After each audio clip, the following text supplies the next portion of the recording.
Symmetry is unbalanced and unrefined. Yet you claim in that there's honor in the crown you take to bed with you each night. It brings us to child welfare. Now, the government of Canada will say many things publicly, but this is what they say privately about the level of funding they provide to First Nations children in child welfare care. And by the way, there are 3 times the number of First Nations kids in child welfare care than there ever was at the height of residential schools. The lowest, you in British Columbia share the lowest level of First Nations child welfare funding with New Brunswick. Every other region in the country receives a higher level of child welfare funding. And the funding formula they apply in British Columbia is the one they're describing in this document behind me. They're saying circumstances are dire, and as a consequence of providing inadequate prevention, it's foreseeable that civil proceedings could be initiated against the Government of Canada as a result of abuse or neglect of children in care. There's a wonderful 2006 fact sheet that I printed off the internet, and it was authored by the Department of Indian Affairs.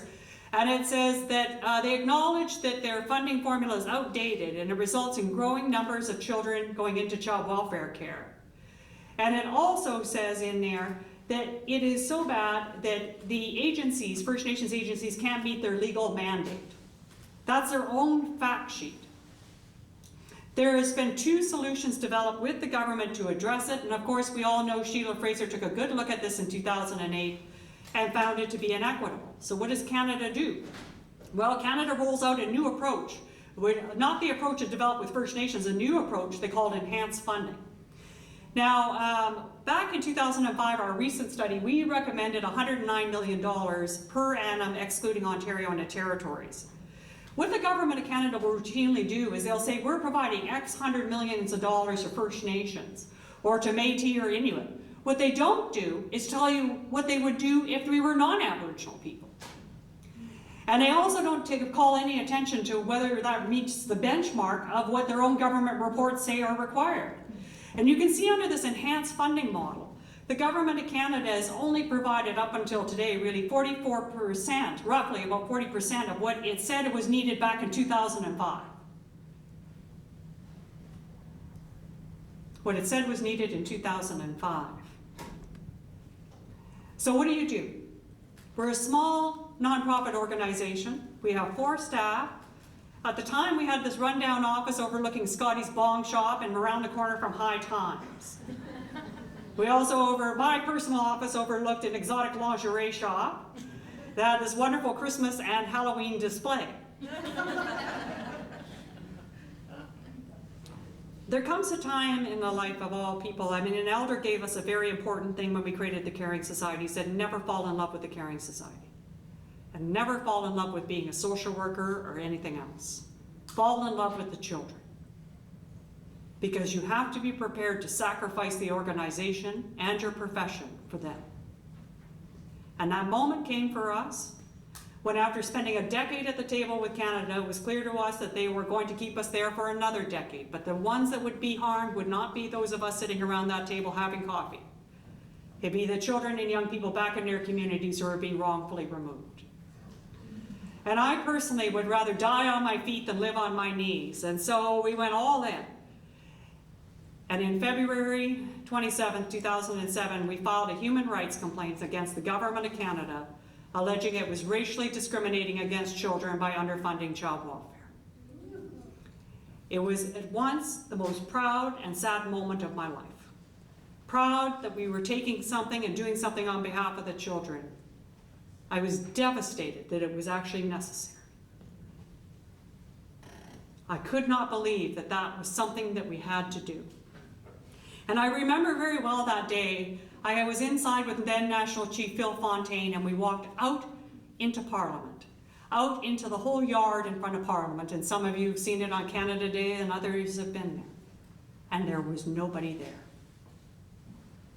The biggest court case, in my view, the biggest human rights case had just been filed of our time, and nobody was there. I still remember the echo of my footsteps as I walked down the steps of Parliament. And with every footstep, I wondered if there hoped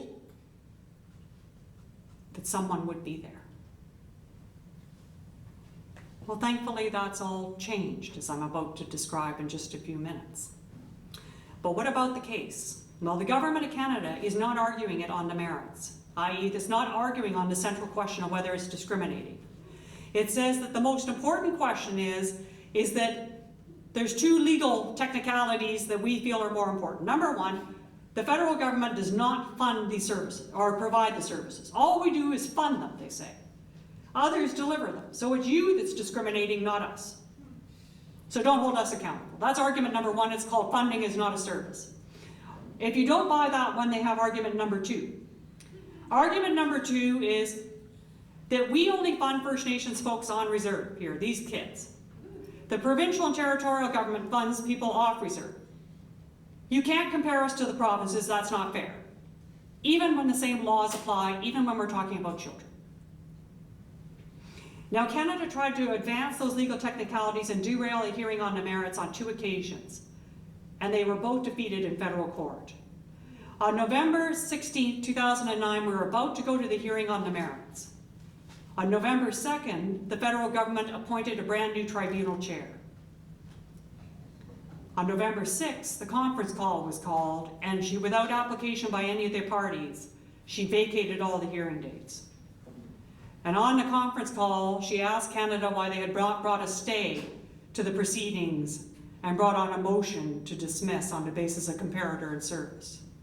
Not surprisingly, Canada does so, and that is heard in June of 2010. The tribunal was to rule within 4 months and did not do so. In its own rules, to rule within 6 months at the absolute latest, and did not do so.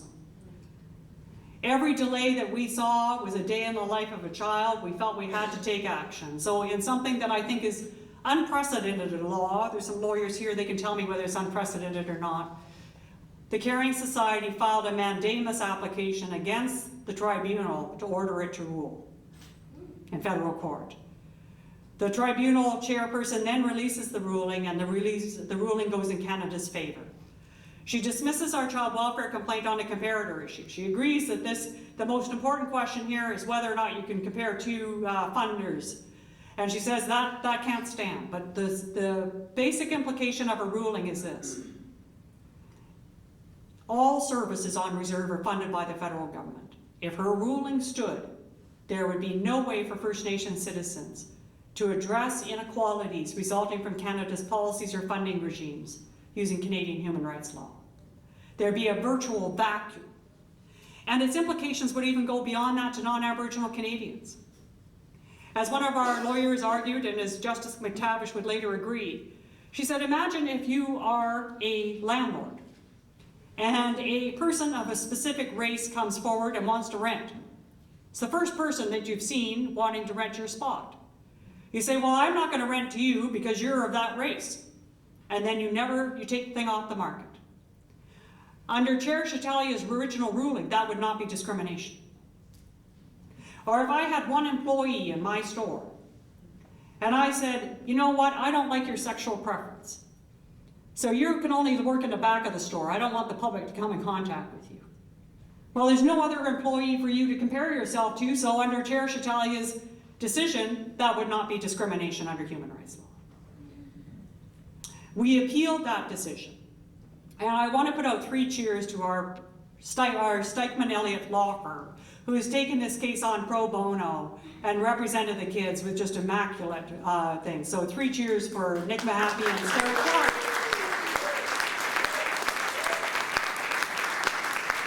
But here's where things have changed. You see, all the way through this, we've been inviting kids to come to the courtroom. And kids have been bringing other kids. And kids have been bringing more kids. And so on the hearing dates, on February 14th, we actually had so many children in the hearing rooms, we had to book them in shifts. And you imagine yourselves, you're Canada's lawyers. Let's just all imagine we're Canada's lawyers. You walk into the hearing room, and there's kindergarten kids sitting in the front row. You're about to present your case. You have 5 desks of lawyers. You have the Assembly of First Nations. You have the Canadian Human Rights Commission, which is different than the tribunal, arguing against Canada. You have the Caring Society. You have Amnesty International. You have the Chiefs of Ontario. You're squirreled away at one little table, and you got a row of 5-year-olds behind you. Now, what would 5-year-olds get out of a complicated court case like this? Well, I went out during the snack time, and there was this beautiful little girl there, and she puts up her hand.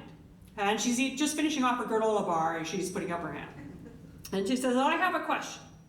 Why are they talking about everything except for the children? And then I go out, and this is when Canada was presenting its argument. So Canada had started in, and then there was a break. And there was a group of students there from grade 3. And their teacher had gone to the dollar store and got them Sherlock's notebooks so they could be like reporters. That's what she told them that you do as a witness. It was kind of like being a reporter. You go in there and you take notes. So this one flagged me over. He says, Cindy, come on over here. So I go see him. And the first thing is he says, it's right in the seating area, and then to the right is the ladies' restroom, and to the left is the men's. I was on the way to the ladies' restroom, and the first thing he wanted to tell me is, there's marble in there. This is a fancy place. So then he wanted to show me his notebook. So he says, there's a line drawn down the center of the notebook, and then he's got all these tallies. You've seen them. Remember, you're counting this way, 1, 2, 3, 4, line across. Whole long list. And then on the other side is a shorter list, only about a third of the way, half of the way down the page. And so he says, do you know what this is? And I said, no. He said, well, the long list is when the judge asks Canada a question, and the short list is when they answer.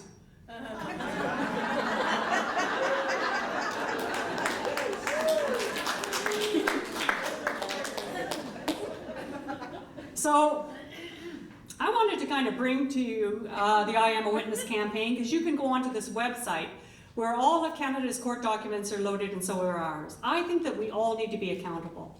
I don't want you to just believe me because of what I'm saying up here. I want you to be an active witness, a good critical witness. Go and read all these reports. Read Canada's arguments.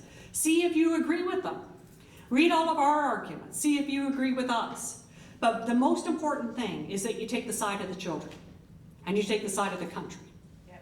And when Canadians have done that, we have now close to 10,000 people following this court case from all over the world. In fact, an Aboriginal lawyer flew all the way from Australia to watch this court case in hopes that it helps the Aboriginal children in Australia. And it is the most formally watched court case in Canadian history. And as we, as adults, think about what reconciliation means, I often think that we should be showing up at the grade 3 classes because they've already got it figured out. Now, I'm just going to go to view. Where is the slideshow here? Right there. There we go. So we'll go back to that, and we'll go down here. I want to show you something else because the kids are not done. Those same children and ones in adjoining schools are actually out doing presentations to other kids. They've got a whole delegation of kids that travel from school to school to school to say why it's so important to stand up for your country, why it's so important to stand up for each other, and why it's so important to stand up for the future of the nation. And they are getting ready for the Our Dreams Matter 2 walk, where people across the country, and I hope here in Vancouver, will build a mailbox. And you will fill that mailbox with letters to the Prime Minister, to your Member of Parliament, asking that every child be given a chance to grow up safely in their homes, have good food, be proud of who they are, have healthy bodies. And you drop them into the mailbox, and then a volunteer registers that on a national website. You can find the buttons and the bookmarks over here. It's completely free, and you can be inspired by these amazing kids. The kids have gone a step further because they realize that some of you are a little shy about writing letters. You don't know what to say in a letter to the Prime Minister. I do. So, well, there's a couple of us here. But I think you're going to agree, because when I saw the kids' letters, I thought I was pretty smoking hot at writing letters to the Prime Minister. I'm not. Now, these are the letters that the children presented to the Prime Minister on Have a Heart Day. And the beautiful song that was written behind it is written by Reva Farrell-Rissette, a First Nations woman who's studying law at the University of Saskatchewan and got an I Am a Witness button and was moved to write the song, which he's now gifted to all First Nations children and all the non-Aboriginal children who are joining in unison. So here's some of the letters from the kids. I am a witness, I am a sentinel, I can see everything that you want to hide. Your symmetry is unbalanced and unrefined, yet you claiming that there's honor in the crown you take to bed with you each night.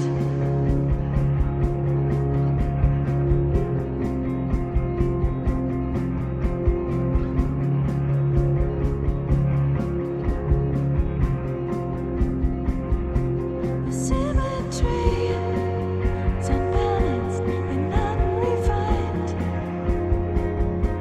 yet you would claim that there's an honor in the crown you take to bed with you each night.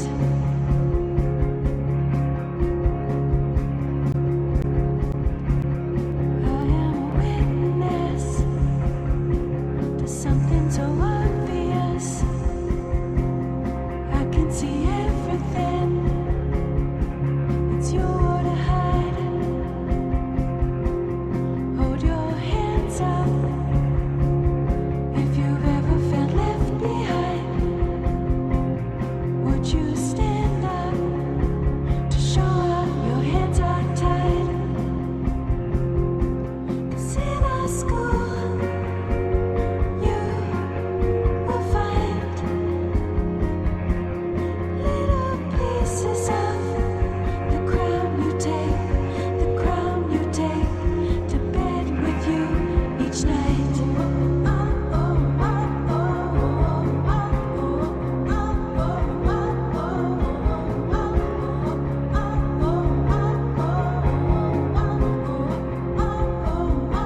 So raise your hands if you've been left behind. Raise your hands if you've been left behind. Raise your hands if you can break the binds. Raise your hands if you can break the binds that are the crowns we take tonight.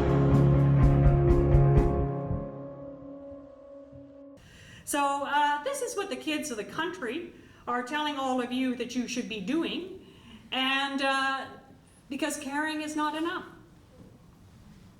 There's a little boy named Wesley Prankard. He heard about Shannon Coustache.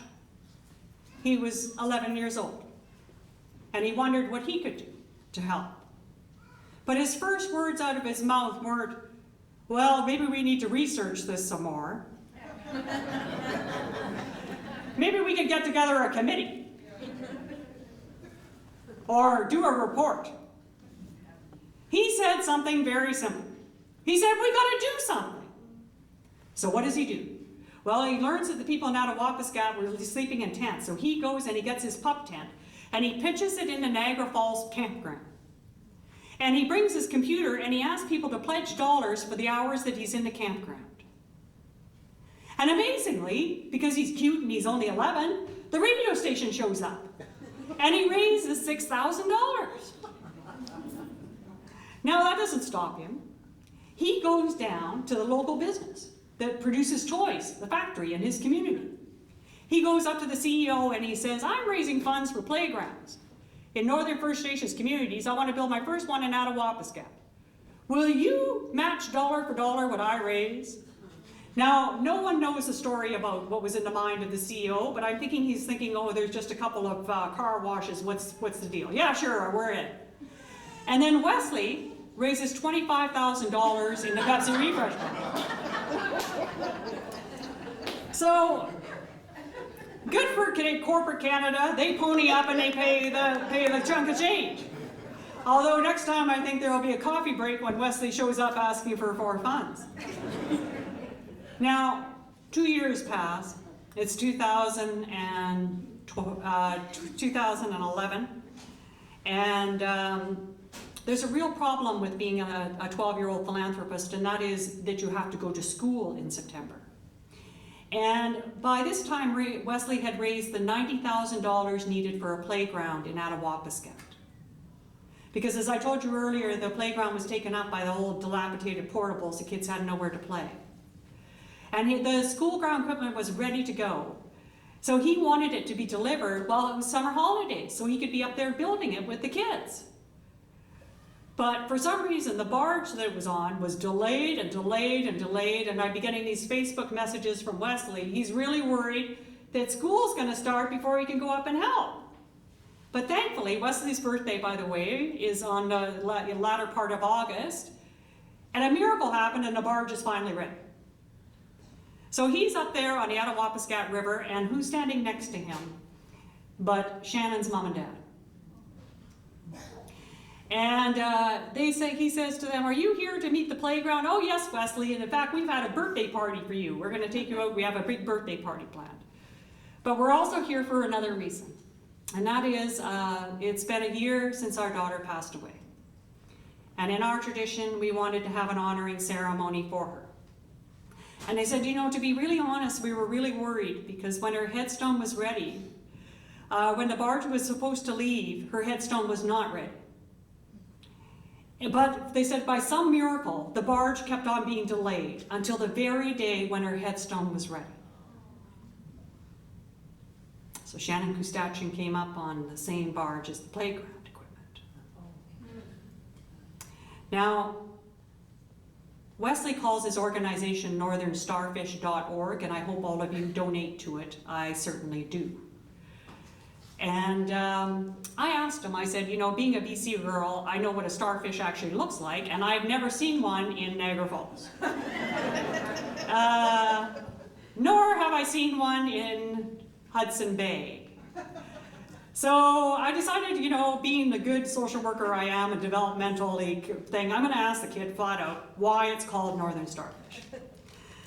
And he told me, he said, it's because, Cindy, when I told adults that I wanted to do something to help, a lot of them told me that I was just a kid.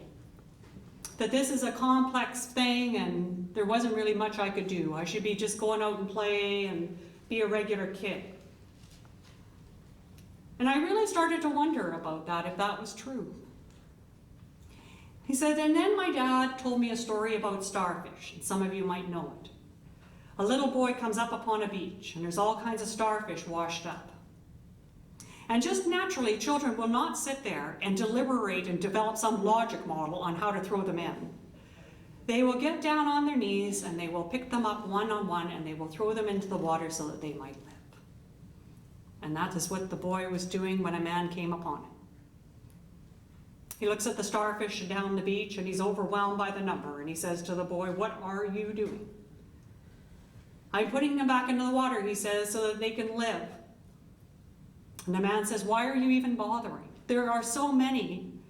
There's no way that you're going to be able to help them all. And you're just a kid. Why don't you go off and do something else? Other people can, there's game wardens and people who can do this stuff. And the little boy looked down the beach, and man, there sure were a lot of starfish. And he wondered how a little kid like him could actually make it happen. But children are the most sacred for a reason. They know love and fairness in a way that adults often cannot remember. And he found his knees bending, and he picks up a starfish and he throws it back into the ocean, and he says, there, I just saved that one. 20 years from now, people will ask you if you knew what was happening to First Nations children in 2012, and you did. Your kids certainly do. I'll ask you if there was something that you could have done, and of course there was. Did it cost you anything? No. Did it take up a lot of your time? 2 minutes, I guess, is a lot of time, but not a lot of time in a lifetime. And then what did you do about it? It's what you do or do not do that defines whether or not you can stand on guard for O Canada. And it's not just for the well-being of First Nations kids, it's for the well-being of us all. If we do not know how to stand up for one another and stand up for the values that define our country the most, then we are all lost. But I think you'll agree with me. If we went to more grade 3 classes, we would understand what the country is all about. Thank you very much.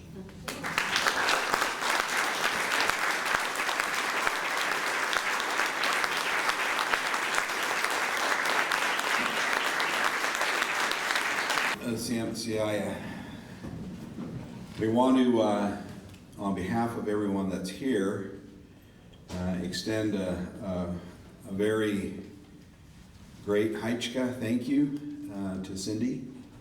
I've known Cindy for a long time, and you know, she's a very dear friend. The issues that she's talking about and raising in terms of Aboriginal children, the issue of Aboriginal human rights and Indigenous peoples' human rights is something that the 4 organizations, the hosts of this series, are really striving to bring forward to you and to members of the general public. On behalf of Lawyers' Rights Watch Canada, Amnesty International, the Vancouver Public Library, and the Hulkamanian Treaty Group, we want to thank all those who have participated this evening. Leah for her welcome to the territory, and Toshio for his introduction and welcome to Cindy, and especially another round of applause for Dr. Cindy Blackstock, who has, I think, brought forward this story in a way that has touched everybody's heart. So thank you very much, Cindy.